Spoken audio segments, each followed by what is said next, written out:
So in this video, I will be telling you my thoughts on Saw 3, which is the second Saw movie directed by Darren Bousman. And this movie centers on John Kramer, where his health is declining and he has to depend on a kidnapped surgeon by the name of Lynn Denlin to keep him alive long enough for his latest game to conclude. Where we have Amanda again, who is Jigsaw's unstable daughter or apprentice, where she orchestrates the abduction and oversees the series of traps aimed at Jeff, who is Dr. Lynn's husband, and is a grieving father that is driven by revenge, where Jeff's tests force him to confront his desire for vengeance and the consequences of his choices after he suffered the loss of his son. This film cuts together these present trials with flashbacks that reveal how Jigsaw's philosophy and Amanda's loyalty has fractured over time, culminating in the final, morally ambiguous twist that restructures the relationship between Jigsaw and his followers and the people that are helping him with these traps. And the film frames its moral questions around whether punishment can be the answer to rehabilitation, and Jeff's arc, which is explicitly about revenge consuming a man, and whether Jigsaw's brutal traps can give him moral insight into how revenge won't fix anything and it won't make him feel any better. Amanda's role interrogates how charming ideology can be distorted by trauma and personal failure. The movie treats her as both a follower of John Kramer and also a cautionary example of Jigsaw's unintended consequences. And with John Kramer's health declining, the film literalizes the state of agency where characters are forced to act under life or death situations, and having the collar on the doctor who is trying to keep him alive makes the ethical cost of saving one life just pure chance on another person's survival, which I thought really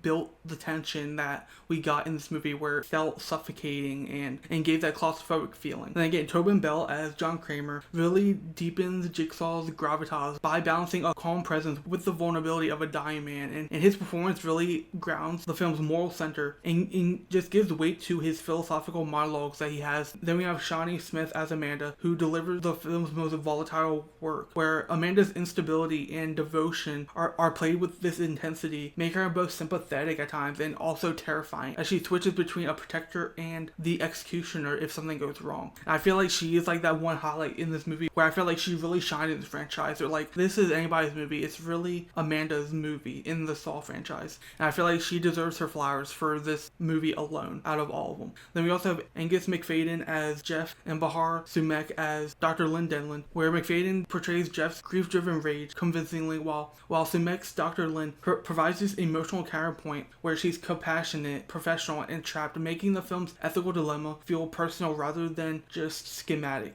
Darren Bousman's direction leans again into that claustrophobic staging and in those kinetic trap sequences where he favors that tight framing, that quick cross-cutting between the test chamber and Jigsaw's hospital scenes. And again, he just has that visceral practical effects aesthetic that I really liked in Twisted, the new movie of his, and also Saw 2. Keeps the film physically grounded with those practical effects, not just with the emotional sides of these characters with their performances, but also just with how he directs this movie, and where this movie does well at pacing between slow tension building interrogations and then sudden brutal set pieces, and just keeping that same rhythm from the second movie, that signature shock rhythm that keeps you engaged and keeps you invested, but also a little on edge while you're watching, where the practical prosthetics and the mechanical traps remain central, with where the cinematography and editing both emphasize the grotesque mechanics and the vulnerability of these characters, especially during that one scene where the doctor performs surgery on